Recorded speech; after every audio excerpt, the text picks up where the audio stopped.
আজকে এক চাচারে বসা দেখতে আছি ওই জায়গায়, আসেন একটু দেখে আসি চাচা কি কয়। কি অবস্থা চাচা, ভালো আছেন নি? বাপু, আমার আর ভালো মন্দ বাপু রে। কে চাচা, কি হয়েছে না? আর কই না বাপু, আমি খুব মুসিবতে আছি। কি মুসিবত?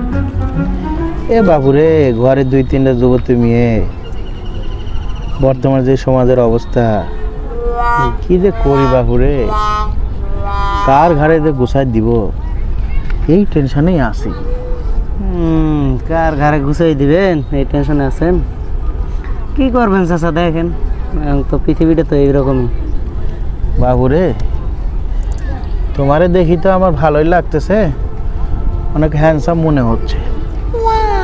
বাবু, তুমি যদি একটু উপকার করলে নি। কি উপকার চাচা? এ বেশি কিছু না, যদি তুমি আমার একটা মেয়ে ক্লিয়ার গেলে নি। এমনি জ্বালায় আছি। ওকে,